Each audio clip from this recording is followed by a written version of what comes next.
Hello guys, कैसे हैं आप सब। मैं हूं आपका मेंटर अर्जुन दुआ। आपका मेरे चैनल एनसीईआरटी मैथ गुरु पर स्वागत है। आज हम स्टार्ट करेंगे बिजनेस मैथमेटिक्स में 7.4 एक्सरसाइज। इसके मैंने आपको 1 to 17 क्वेश्चन करवा दिए हैं। आज हम क्वेश्चन नंबर 18 से स्टार्ट करेंगे। स्टार्ट करने से पहले अगर आप हमारे चैनल पर नए हैं, चैनल को सब्सक्राइब करें, बेल आइकन को प्रेस करें ताकि आपको नए नए वीडियोज़ की नोटिफिकेशन सबसे पहले मिल जाएँ और आप इसे अपने दोस्तों को शेयर करना ना भूलें। तो चलिए हम क्वेश्चन नंबर 18 स्टार्ट करते हैं। आप अपनी बुक में देखिए, मैं क्वेश्चन रीड कर रहा हूँ। A small manufacturer has employed 5 skilled man and 10 semi skilled man and makes an article in 2 qualities, Dulux model and an ordinary model. तो यहाँ तक इन्फॉर्मेशन देखिए। एक स्मॉल मैन्युफैक्चरर है जिसने 5 स्किल्ड मैन लिए और 10 सेमी स्किल्ड पर्सन लिए हैं। इस तरह से जो है वो दो तरह के आर्टिकल्स बनाते हैं, एक ड्यूलेक्स मॉडल में और एक ऑर्डिनरी मॉडल में। फिर नेक्स्ट इन्फॉर्मेशन में हमारे पास है, देखिए, the making of A Dulux model requires 2 hours work by a skilled man and 2 hours work by a semi skilled man. तो यहाँ से इन्फॉर्मेशन क्या आती है कि जो ड्यूलेक्स मॉडल है उसको बनाने के लिए स्किल्ड मैन कितना टाइम ले रहे हैं, 2 hours। इसी तरह से जो सेमी स्किल्ड मैन है वो कितना लेते हैं, वो भी 2 hours लेते हैं। Next information, the ordinary model require 1 hour by skilled man and 3 hours by a semi skilled man. Ordinary जो मॉडल है उसमें स्किल्ड मैन कितना टाइम लेते हैं, 1 hour।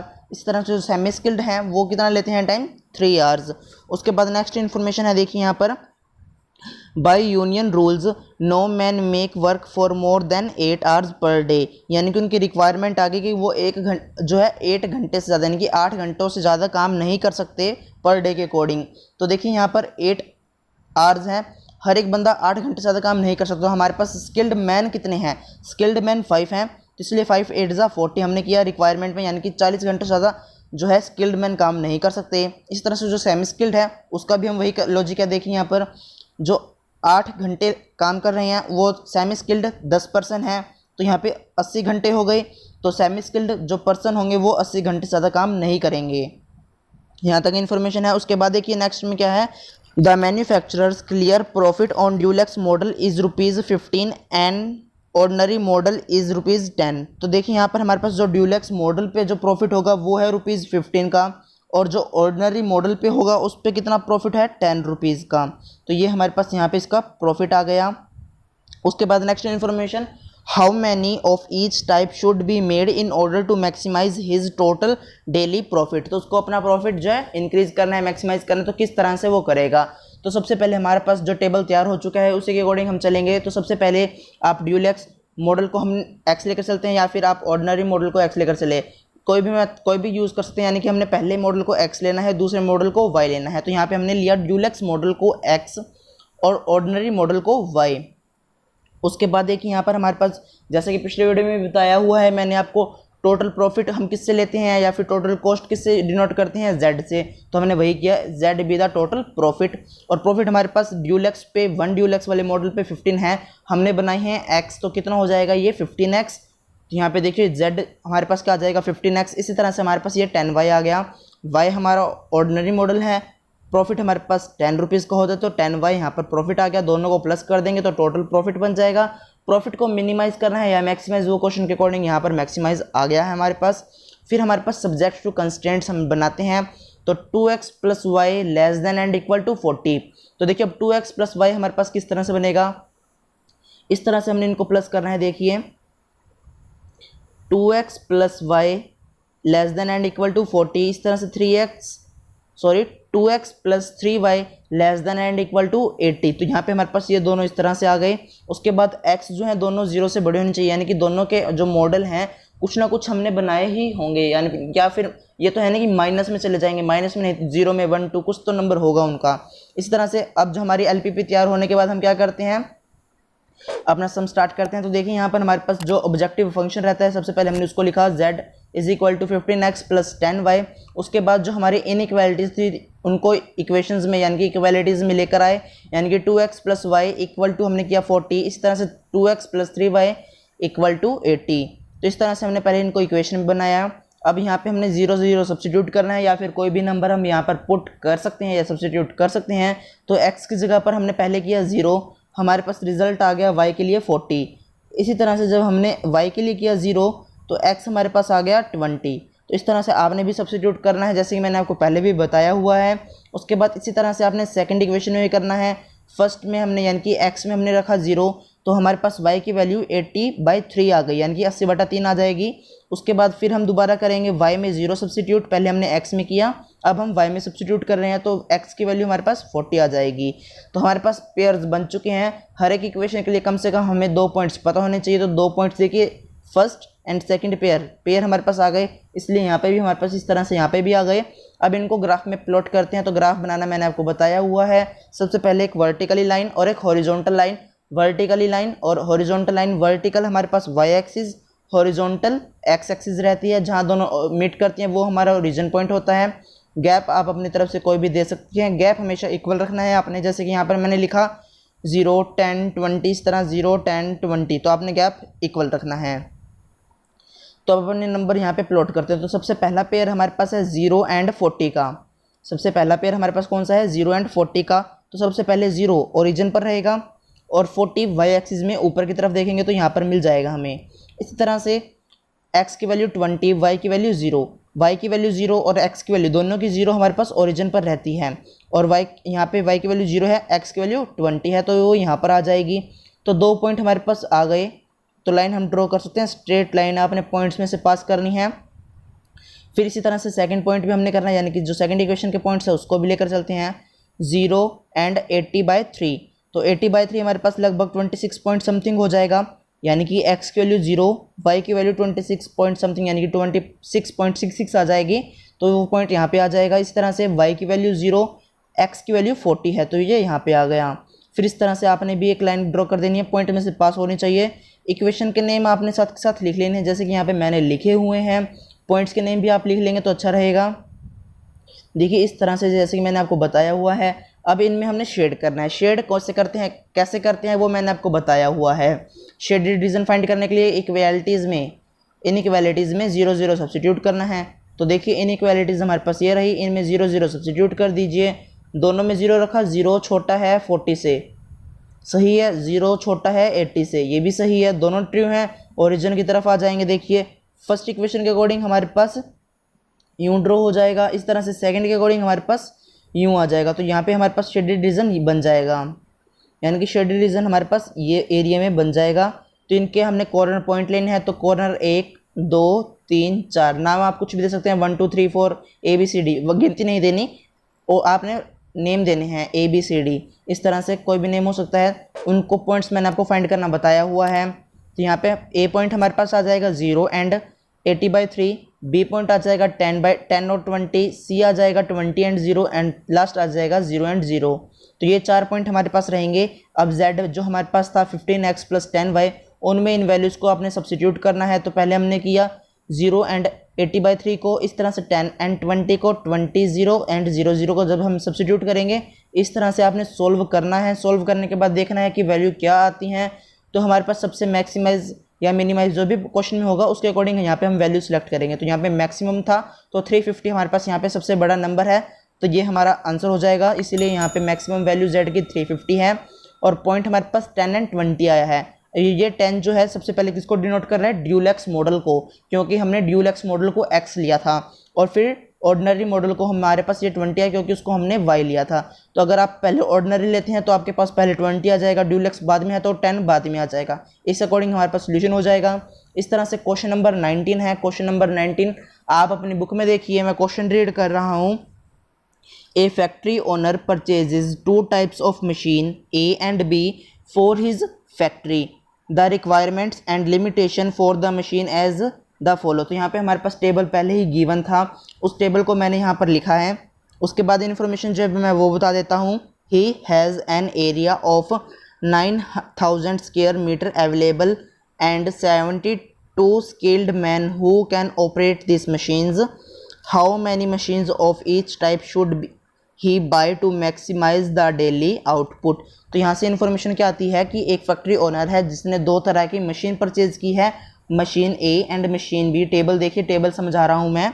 Machine A and machine B 2 तरह की हो गई। उसके बाद जो उसमें बताया गया कि जो मशीन ए है वो एरिया कितना ऑक्यूपाई करती है, 1000 स्क्वायर मीटर, और जो सेकंड मशीन है वो 1200 स्क्वायर मीटर लेती है, और टोटल हमारे पास 9000 स्क्वायर मीटर हमारे पास उसकी रिक्वायरमेंट है। इसके अकॉर्डिंग हमारे पास क्या बन जाएगी, एक हमारे पास इनइक्वालिटीज़ तैयार होगी। देखिए inequality 1000x + 1200y less than and equal to 9000। इसी तरह से नेक्स्ट देखिए लेबर हमारे पास गिवन है, लेबर फोर्स 12 जो मैन है वो मशीन ए पर है और 8 मैन जो है वो मशीन बी पर है, और टोटल मैन हमारे पास बताए गए हैं 72। तो उसके अकॉर्डिंग भी 12x + 8y, मैं आपको बताऊंगा x और y किसको लेना है, फिर भी पता लग जाएगा आपको, less than and equal to 72। इस तरह से फिर नेक्स्ट इन्फॉर्मेशन में हमारे पास जो है उसका डेली आउटपुट बताया गया है 60 एंड 40। ये हमारे पास क्या बन जाएगा, इसका प्रॉफिट या फिर कॉस्ट जो भी होगा उसके अकॉर्डिंग हो जाएगा। तो यहाँ पे अब देखिए हमने किसको क्या लेना है, जो मशीन ए है उसको हम लेकर चले x, मशीन बी को लेकर चले हम y, इस तरह से आप भी ले सकते हैं। उसके बाद हमने क्या किया, टोटल आउटपुट, टोटल प्रॉफिट या टोटल कॉस्ट, जैसे कि मैंने आपको बताया था जो भी कहा जाएगा उसको हम z से डिनोट कर रहे हैं, तो यहाँ पे हमने z से उसको डिनोट किया, तो आउटपुट को हमने डिनोट किया है, तो आउटपुट हमारे पास 60 है एंड 40 है, और टोटल करने के लिए इनको प्लस करना है। ये हमारे पास एक एक मशीन के लिए बताया गया, तो हमने टोटल हमने कितने खरीदी हमें नहीं पता, हम उनको x और y लेकर चले, इसलिए यहाँ पे 60x यानी कि ए मशीन के लिए 60 प्रॉफिट था तो उसको x से मल्टीप्लाई कर दिया। इसी तरह y हमारे पास बी मशीन है उसका आउटपुट जो है वो 40 है, तो इसलिए यहाँ पे 40y हो गया। तो इस तरह से आपने इनको करना है।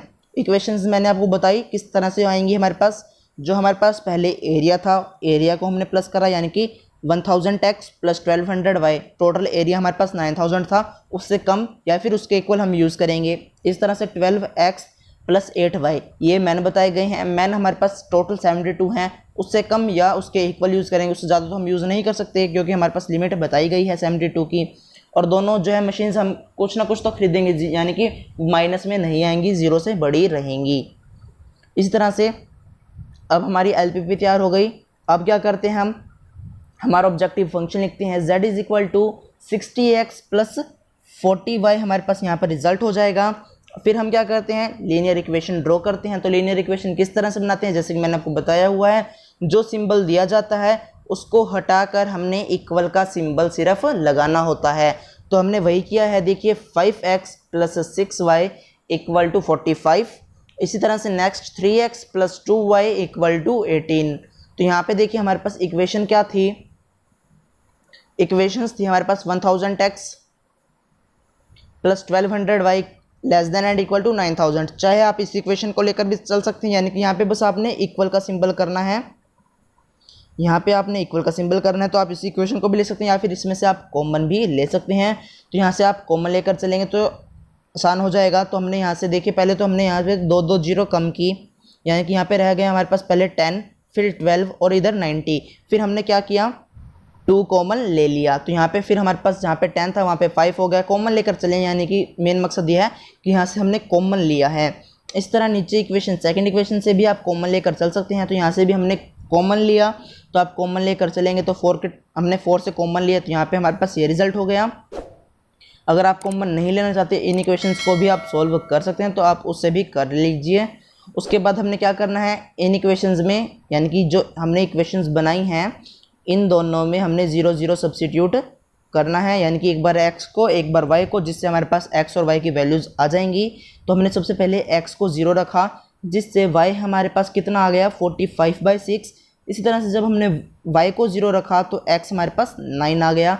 इस तरह आपने भी सब्सिट्यूट करना है। फिर हम सेकंड इक्वेशन में करेंगे, एक बार x को 0 एक बार y को 0। जब हमने x को 0 किया y हमारे पास 9 आ गया, जब हमने y को 0 किया तो x 6 आ गया। जब हमारे पास दो इक्वेशंस की जो पेयर बनाने होते हैं वो जब बन जाएं, उसके बाद हम ग्राफ बनाएंगे।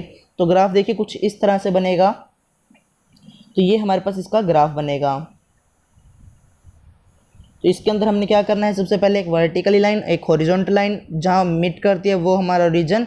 अब ग्राफ पे गैप इक्वल लेना है, आप कितने मर्जी का गैप लीजिए। यहाँ पे मैंने 1 यूनिट 1 के इक्वल लिया, यानी कि 1 2 3 ही लिखा है। तो यहाँ पे अब सबसे पहले नंबर हमारे पास है, फर्स्ट इक्वेशन का पेयर क्या है 0 एंड 45/6। तो 0 हमारे पास यहाँ पर होगा और 45/6 हमारे पास कितना हो जाएगा 7.5 समथिंग बन जाएगा। तो यहाँ पे हमारे पास आ जाएगा 0 और 7.5, यानी कि हमारा इसका पेयर बन गया यहाँ पर। और दूसरा पेयर हमारे पास कहाँ बनेगा इसका, 9 एंड 0 का था, तो x की वैल्यू 9 हमारे पास यहाँ पर रहेगी और y की वैल्यू 0 यहाँ पर रहेगी, क्योंकि ओरिजिन की ही दोनों वैल्यू, ओरिजिन पर दोनों वैल्यू 0 होती हैं, तो वो यहाँ पर आ जाएंगी। फिर हम क्या करेंगे, दूसरे इक्वेशन यानी कि दूसरी इक्वेशन के पॉइंट लेंगे। उसमें क्या क्या है हमारे पास, देखिए 0 एंड 9 एंड 6 एंड 0। पहले 0 और 9 को लेते हैं, तो 0 हमारे पास यहाँ पर होगा और 9 हमारे पास देखिए यहाँ पर बन जाएगा वाई एक्सिस में। फिर इसी तरह से फिर हमारे पास x की वैल्यू 6 है और y की वैल्यू 0 है, तो वो ओरिजिन पर 0 रहेगी और x की वैल्यू 6 हमारे पास यहाँ आ जाएगी। फिर देखिए अब जो जो पॉइंट आ चुके थे उनको हमने मैच भी करना होता है, जैसे कि यहाँ पे पहले बताया हुआ है। यहाँ से ये ड्रॉ हो जाएगी, स्ट्रेट लाइन होगी आपकी, और इस तरह से यहाँ से भी आपकी एक स्ट्रेट लाइन हो जाएगी। तो दो स्ट्रेट लाइन आपकी बन जाएंगी। दोनों के इक्वेशन के नेम आपने दे देने हैं, पॉइंट्स के नेम भी लिख लेने हैं। फिर हमने शेडेड रीजन फाइंड करना है। तो शेडेड रीजन मैंने आपको बताया हुआ है किस तरह से फाइंड करते हैं, एकदम सही बताया आपने। इनइक्वालिटीज़ में हमने 0 0 सब्स्टिट्यूट करना है, तो हम 0 0 सब्स्टिट्यूट करेंगे। देखिए यहाँ पर हमारे पास जो इनइक्वालिटीज़ हैं उनमें हमने 0 0 सब्स्टिट्यूट किया, तो हमारे पास दोनों क्या बनेंगी, फॉल्स बनेंगी या ट्रू बनेंगी, ट्रू बन जाएंगी, क्योंकि 0 छोटा रहेगा 9000 से। इसी तरह से हमारे पास 0 फिर छोटा है 72 से, तो दोनों ट्रू हैं, तो ओरिजिन की तरफ आ जाएंगे। तो ओरिजिन की तरफ हमारे पास यहाँ पे बन जाएगा।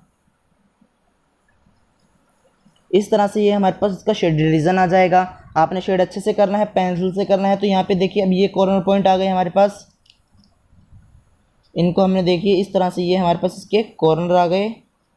तो आपने इनके नेम लिख लेने हैं, ABCD कुछ भी दे दीजिए, नाम कहीं से भी स्टार्ट करते चाहे आप यहाँ से भी स्टार्ट कर लीजिए, तो भी कोई दिक्कत नहीं है। अब यहाँ पे हमारे पास जो पॉइंट्स आएंगे वो मैं आपको बता देता हूँ। एक पॉइंट आएगा हमारे पास 0 एंड 45/6, दूसरा पेयर आएगा 9/4 एंड 45/8, थर्ड पेयर आएगा 6 एंड 0, लास्ट पॉइंट आ जाएगा 0 एंड 0। तो आपको पॉइंट करना फाइंड मैंने बताया हुआ है, कोई भी मेथड से आप उसको सोल्व कर सकते हैं, चाहे आप सब्स्टिट्यूशन लगाइए, एलिमिनेशन लगाइए, क्रॉस मल्टीप्लिकेशन लगाइए, कोई भी मेथड से आप इनकी वैल्यू को फाइंड करना है। जो भी दो इक्वेशंस आपस में इंटरसेक्ट होंगी और जो पॉइंट हमें फाइंड करना है, अगर वो दोनों इक्वेशन में है, उन दोनों इक्वेशन से ही आपने सॉल्व करना है। जब आपके ये पॉइंट्स आ जाएंगे, आपने ये किस में सब्स्टिट्यूट करने होते हैं, z में। एकदम सही बताया। z हमारे पास है 60x + 40y।